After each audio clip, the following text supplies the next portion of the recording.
America என்கிற பெயர் கேட்ட உடனே அடுத்ததான் நம்ம நினைவுக்கு வர்றது ரஷ்யா தான். ரஷ்யாவுக்கும் அமெரிக்காவுக்கும் பனிப்போர்.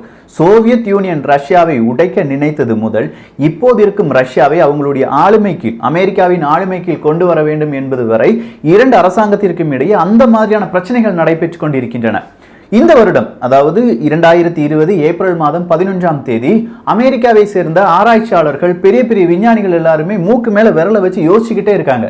ஏதோ ஒரு சேட்டலைட், அமெரிக்காவினுடைய உளவு சேட்டலைட்டை இரண்டு சேட்டலைட் பின்தொடர்கிறது. உளவு சேட்டலைட்டை, உளவு பார்க்கும் சேட்டலைட்டை யார் அனுப்பினார்கள் அப்படிங்கிற ஒரு கேள்விக்கான பதில் ரஷ்யா என்று முடிக்கிறார்கள். அப்படிப்பட்ட ரஷ்யாவில் அதிபர் புட்டினுக்கு எப்போதுமே ஒரு சிறப்பான அந்தஸ்து இருந்தது. ஆனால் இன்று அந்த நிலைமை தலைகீழாக மாறி நிற்கிறது. 4 ரஷ்யர்களில் 3 ரஷ்யர்கள் புட்டின் அவர்களுக்கு ஆதரவாக இருந்தார்கள். இது அன்று 4 ரஷ்யர்களில் ஒரே ஒரு ரஷ்யர் மட்டும்தான் இப்போது புட்டின் அவர்களுக்கு ஆதரவு தெரிவிக்கிறார்கள். 20 வருடங்களில் இல்லாத அளவுக்கு புட்டின் அவர்களுடைய அந்த ஒரு நிலைமை ஏன் ரஷ்யர்கள் மத்தியில் வீழ்ச்சி அடைந்தது? அடுத்ததா புட்டின் அவர்கள் என்னென்ன செய்ய போகிறார்கள்? ரஷ்யாவில் பெரிய மாற்றம், அமெரிக்கா நினைக்கும் மாற்றங்கள் வருமா? இப்படி பலவிதமான உண்மைகளைத்தான் இந்த ஒரு பதிவில் பார்க்க போகிறோம். அன்பு தமிழஞ்சங்களுக்கு தமிழ் பொக்கிஷத்தின் வணக்கங்கள்.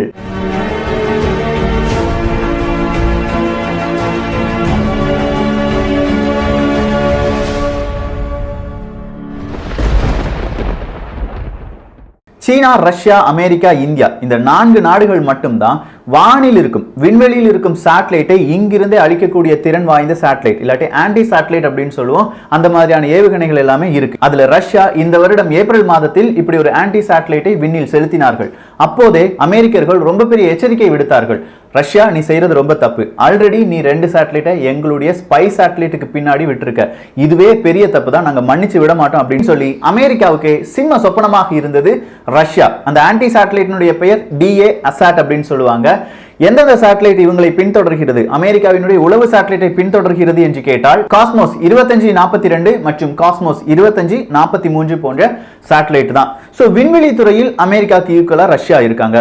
ஆயுதங்களிலும் இதே மாதிரி தான். இப்போ துருக்கியை கூட எடுத்துக்கோங்களேன். துருக்கி ரஷ்யாவினுடைய எதிரி நாடு தான். ஆனா அவங்களே ரஷ்யாவிடம் இருந்து நாங்கள் ஆயுதங்களை வாங்குவோம், அமெரிக்கா இதற்கு எந்த எதிர்ப்பும் தெரிவிக்க கூடாது அப்படிங்கிற மாதிரி எல்லாம் சொல்லிட்டு இருக்காங்க. இப்படி ஆயுதங்களிலும் ரஷ்யா அமெரிக்காவுக்கு ஈக்குவலா இருந்த வண்ணம் இருக்கிறது. இப்போது கொரோனா வைரஸ் பாதிப்பிலும் அமெரிக்காவுக்கு ஈக்குவலா ரஷ்யா மாறி வருகிறது. தினம் தினம் 10,000க்கும் மேற்பட்ட நபர்கள் இந்த வைரஸ் தாக்குதலால் பாதிப்படைகிறார்கள். இன்றைய தினம் எடுத்துக்கிட்டீங்கன்னா உலக அளவில் 3வது மிகப்பெரிய ஒரு நாடு. வைரஸ் தாக்குதலால் அவதியுறும் நாடாக ரஷ்யா மாறி நிற்கிறது. அது 2வது நாடாக மாறுவதற்கான வாய்ப்புகளும் அதிகமாக இருக்கின்றன. உலக அளவில் நிலப்பரப்பை அதிகமாக கொண்ட நாடுகளின் பட்டியலில் முதல் இடத்தில் இருக்கும் ரஷ்யாவை அவ்வளவு சீக்கிரம் யாருமே ஒரு கட்டுப்பாட்டுக்குள் கொண்டு முடியாது. ஆனா அப்படிப்பட்ட ரஷ்ய மக்கள் எல்லாருமே புட்டின் அவர்களை அவ்வளவு நம்பினார்கள். எங்களுக்கு புட்டின் இருந்தால் போதும், வேற யாருமே தேவையில்லை அப்படின்னு சொல்லிட்டு இருந்த ரஷ்யர்கள் இன்று பலவிதமான கருத்து கணிப்பில் புட்டின் அவர்களுக்கு எதிராக வாக்களிக்கிறார்கள். இன்றைய ஒரு தினத்தில் வெறும் 28% மக்கள் மட்டும்தான் புட்டின் அவர்களுக்கு ஆதரவாக அவர்களுடைய கருத்தை தெரிவிக்கிறார்கள். 2024க்கு பிறகும் எங்களுக்கு புட்டின் தான் அதிபராக இருக்க வேண்டும் என்கிற ஒரு கருத்து கணிப்பு தான். சோ எந்த இடத்தில் புட்டின் அவர்கள் சறுக்கினார்கள்? வேறொரு செய்தியை கேள்விப்பட்டிருப்பீங்க. இன்னைக்கு ரஷ்யால லாக்டவுன் எல்லாமே கொஞ்சமா என்ன செஞ்சிட்டாங்க, விலக்கி கொண்டார்கள். ரஷ்யா என்று எடுத்துக்கொண்டாலே புட்டின் அவர்கள் வைப்பதுதான் சட்டமாக இருந்தது. ஆனா இன்னைக்கு அதே புட்டின் அவர்கள் கவர்னர்கள், அந்தந்த ஏரியால இருக்கிற கவர்னர்கள் லாக்டவுன் வேணுமா வேண்டாமா என்கிற தீர்மானத்தை எடுத்துக்கொள்ளலாம் அப்படின்னு சொல்லிட்டார். இதுக்கு பின்னாடி மக்கள் வேறு விதமான அச்சங்களையும் கொள்கிறார்கள். புட்டின் அவர்கள் வெளியில வந்து ரொம்ப நாள் ஆச்சு. அதே மாதிரி 2024க்கு பிறகு புட்டின் அவர்கள் அதிபராக இல்லாவிட்டாலும் ஒட்டுமொத்த ரஷ்யாவை கண்ட்ரோல் பண்ணக்கூடிய ஒரு பவர்ல வருவார், அதற்கான அரசியல் சாசன சட்டங்களை மாற்றுவார் என்று எதிர்பார்க்கப்பட்டது. இது எல்லாமே ஏப்ரல் முதல் மே இந்த ஒரு மாதத்தில் நடைபெறுவதாக இருந்தது. ஆனால் கொரோனா வைரஸினுடைய தாக்கம் மிக பெரிய அளவில் இருந்ததால் புட்டின் அவர்களுடைய ஒவ்வொரு கணக்கும் மிகப்பெரிய தவறாக முடிந்தது. இவ்வளவுதானா அப்படின்னு கேட்டா, மக்கள் மத்தியில் நாம் ஒரு சூப்பர் ஹீரோவா மாறிடலாம் அப்படின்னு சொல்லி வேறொரு கணக்கு போட்டிருந்தார். அதுதான் மே மாதம் 8, 9 தேதி. மே மாதம் 8, 9 தேதிகளில் தான் 2வது உலக யுத்தத்தில் ரஷ்ய நாடு வெற்றி அடைந்த ஒரு தினம். அப்படிப்பட்ட ஒரு வெற்றியின் 75வது ஆண்டு விழாவை பிரம்மாண்டமாக கொண்டாடி விட வேண்டும் என்று புட்டின் அவர்கள் எதிர்பார்த்தார். இதனால ஏப்ரல் இருந்தே அங்க பலவிதமான ரிஹர்சல்ஸ் எல்லாமே செய்யப்பட்டது. ஆனா திடீர்னு கொரோனா வைரஸ் ரொம்ப பீக்குக்கு வந்ததுனால இந்த ஒரு வெற்றி கொண்டாட்டம் என்பது இப்போது நடத்த வேண்டாம் அப்படின்னு சொல்லி புட்டின் அவர்கள் தெரிவித்து விட்டார்கள். இதுக்கு பின்னாடி வேறு சில விஷயங்களும் இருக்கு. ரிஹர்சல் ஏப்ரல் மாதம் நடந்தது அப்படின்னு பார்த்தோம்ல, அந்த ரிஹர்சல் ரிவர்சல்ல பங்கெடுத்த பல ராணுவ வீரர்களுக்கும் 1000க்கும் மேற்பட்ட ராணுவ வீரர்களுக்கும் இந்த கொரோனா வைரஸ் பாதிப்பு என்பது வந்திருக்கிறது. சோ புட்டின் நினைத்தது எல்லாமே தலைகீழாக நடந்தது அப்படின்னு பார்த்தோம்ல, அதுக்கு வேறொரு ப்ரூஃப் என்னன்னா, புட்டின் அவர்கள் இந்த கொரோனா வைரஸ் பாதிப்பை கண்காணிப்பதற்காக ரஷ்யாவினுடைய பிரதமருக்கு எல்லாவித அதிகாரத்தையும் கொடுக்கிறார். ஆனா அந்த பிரதமருக்கே கொரோனா வைரஸ் வந்து விடுகிறது. சோ ஒரு உளவாளியாக இருந்து நல்ல ஒரு செஸ் பிளேயர், ஹாக்கி அருமையாக விளையாடுவார், தற்காப்பு கலையை பிளாக் பெல்ட்லாம் வாங்கினவர், இப்படி அவரை பற்றியான சாகசங்கள் எண்ணிலடங்காதவை. 2015 ரஷ்யா கிரிமியாவை தன்னுடன் இணைத்துக் கொண்டது. அன்றைய ஒரு தினம் நீங்க மக்கள்கிட்ட போய் கேட்டீங்கன்னா, புட்டின் அவர்களுக்காக நாங்கள் உயிரையும் கொடுப்போம், கிரிமியாவை எங்களுக்கே கொண்டு வந்து விட்டார் அப்படின்னு சொல்லிட்டு இருந்தாங்க. அன்றைய தினம் 89% மக்கள் புட்டின் அவர்களுக்கு ஆதரவாக இருந்தார்கள். 2015 கிரிமியாவை ரஷ்யாவுடன் இணைத்த உடனே பல நாடுகள் என்ன செய்கின்றன? ரஷ்யாவின் மீது பொருளாதார தடையை வாரி வழங்குகின்றன.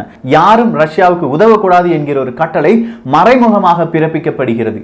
அப்படி பலவிதமான பொருளாதார தடையில் இருந்து ரஷ்யாவை கொஞ்சம் கொஞ்சமாக முன்னேற்றி கொண்டு வந்தவர் தான் புட்டின் அவர்கள். சோ புட்டின் அவர்கள் எந்த இடத்துல அதிகமாக தடுமாறினார் என்று கேட்டால், சவுதி அரேபியா கூட ஒரு பிரைஸ் வாரை நடத்தினார்கள். தமிழ் பொக்கிஷம் பார்க்கும் நபர்களுக்கு இந்த பிரைஸ் வார்னா என்னன்னு தெரியும். அப்படி இல்லைன்னா ஆயில் வார் தமிழ் பொக்கிஷம் அப்படின்னு சொல்லி யூடியூப்ல சர்ச் பண்ணி பாருங்க, உங்களுக்கு 2 காணொளிகள் வரும். அந்த பிரைஸ் வார் வழியாக கச்சா எண்ணெயினுடைய விலை அதிகமாக குறைந்தது. சொல்ல போனா 60% ரஷ்யாவினுடைய இன்கம் எதிலிருந்து வந்தது? கச்சா எண்ணெயை நம்பி மட்டுமே வந்தது. ரஷ்யாவை பொறுத்த வரைக்கும் ஒரு பேரல் கச்சா எண்ணெயை தயாரிப்பதற்கு அவர்களுக்கு ஆகும் செலவு $40. ஆனா இன்று ஒரு பேரல் கச்சா எண்ணெயினுடைய விலை $30 அப்படின்னு சொல்றாங்க. சோ $30க்கு கச்சா எண்ணெயை விற்கும் போது $10 அவங்களுக்கு என்ன வருது? நஷ்டம் வருகிறது. இந்த இடத்துல அடுத்ததா தமிழ் பொக்கிஷத்திலிருந்து எந்த டாபிக் வரப்போகுதுன்னா, சவுதி அரேபியா அவங்களுடைய வாட் டாக்ஸை 300% அதிகப்படுத்தி இருக்கிறார்கள். 3 மடங்கு கூட்டி இருக்கிறார்கள். இது ஏன் அப்படிங்கிறது தான் அடுத்த பதிவாக இருக்கிறது. இதுவும் இந்த பிரைஸ் வாரால் வந்த ஒரு வினைதான். ரஷ்யாவிலும் இப்போ நிறைய இழப்புகள் வருது அப்படிங்கிறத பார்த்தோம். வேலையில்லா திண்டாட்டம் இப்போது 13 லட்சத்திற்கும் மேற்பட்டு, போன வாரத்தில் மட்டும் 13 லட்சத்திற்கும் மேற்பட்ட நபர்களுக்கு வேலை இல்லாமல் போயிருக்கிறது. பல நிறுவனங்களும் இப்போது வேலை செய்யாமல் இருக்கின்றன. ஒரு பக்கம் கொரோனா வைரஸ்னுடைய தாக்கம், இன்னொரு பக்கம் கச்சா எண்ணெயினுடைய விலை வீழ்ச்சி, அடுத்த பக்கம் பொருளாதார தடைகள், 4வது பக்கம் உள்நாட்டு அரசியல். அதாவது ரஷ்யாவில் 2 முறை மட்டுமே ஒரு நபர் அதிபராக இருக்க முடியும். அதையும் மீறி நான் அதிபராக இருப்பேன் என்பதற்கான வேறொரு முயற்சி தான் இந்த 2020 புட்டின் அவர்களால் எடுக்கப்பட்ட முயற்சி. அதுக்கான வாக்கெடுப்பு இந்த 2020 நடைபெற்றிருக்க வேண்டும். ஆனால் அதுவும் கொஞ்சம் கொஞ்சமா தள்ளி போகிறது. சோ இப்போ ஒரு சிச்சுவேஷன், இப்போ இருக்கிற இந்த சிச்சுவேஷனை பேஸ் பண்ணி ரஷ்யாவில் அந்த வாக்கெடுப்பு நடத்தப்பட்டால் நிச்சயம் புட்டின் அவர்களுக்கு அது தோல்வியாகத்தான் அமையும். இப்படி புட்டின் அவர்களை சுற்றி பல விதமான பிரச்சனைகள் சுழன்று கொண்டே இருக்கிறது.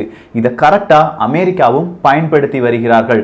சவுதி அரேபியாவை பிரைஸ் வார் வழியாக நிச்சயம் இந்த விலையை குறைத்து விடாது, அவன் குறைத்தால் நீயும் குறைத்துக்கொள் என்கிற மாதிரியான மறைமுக டீலிங் எல்லாமே அங்கே நடைபெற்று கொண்டுதான் இருக்கிறது. சவுதி அரேபியாவுக்கு தேவையான பணத்தை அமெரிக்கா கொடுப்பதற்கு தயாராக இருக்கிறது. உங்களுக்கு ஒரு டவுட் வரும், சவுதி அரேபியாவுக்கு பணம் தேவைப்படுகிறதா என்று. உண்மையில் சவுதி அரேபியாவுக்கு இப்போது அதிக அளவு பணம் தேவைப்படுகிறது. ரஷ்யாவும் அவங்களுடைய உள்நாட்டில் இருக்கும் அந்நிய செலாவணியை எடுத்துதான் செலவழித்துக் கொண்டிருக்கிறார்கள். பலவிதமான உள்கட்டமைப்பு என்பது தேக்க நிலையில் மாறிக்கொண்டிருக்கிறது. ரஷ்ய அதிபர் புட்டின் அவர்கள் இப்போது உள்நாட்டு கட்டமைப்புக்கு அதிக முக்கியத்துவம் கொடுக்க வேண்டாம், பொருளாதாரத்தை மீட்டெடுங்கள் என்று ஒரு உத்தரவை பிறப்பித்திருக்கிறார். அதன் காரணமாகத்தான் லாக்டவுனை இத்தோடி நிப்பாட்டிக்கலாம், கவர்னர்கள் நீங்களே தீர்மானித்துக் கொள்ளுங்கள், 65 வயதுக்கு மேற்பட்ட நபர்கள் மட்டும் வீட்டை விட்டு வெளியில வர வேண்டாம், இந்த மாதிரி ஒரு சிச்சுவேஷனை இளைஞர்கள் கரெக்டா பயன்படுத்திக் கொள்ளுங்கள் என்கிற விதமான சின்ன சின்ன யோசனைகள் வழியாக லாக்டவுன் என்பது நிறுத்தப்படுகிறது. இதன் காரணமாக அவர்களுடைய பொருளாதாரம் கொஞ்சமா மீட்சி அடையும் என்று அவர்கள் நினைத்துக் கொண்டிருக்கிறார்கள். ஆனால் கொரோனா வைரஸினுடைய பாதிப்பு அங்கே அதிக அளவு இருப்பதால் அவர் நினைப்பதற்கு எதிராக பலவிதமான விஷயங்கள் நடப்பதற்கு வாய்ப்புகள் இருக்கின்றன.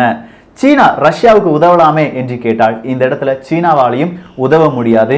காரணம், அமெரிக்கா என்கிற மிகப்பெரிய ஒரு சக்தி இப்போது சீனாவையும் எதிர்த்து கொண்டிருக்கிறது.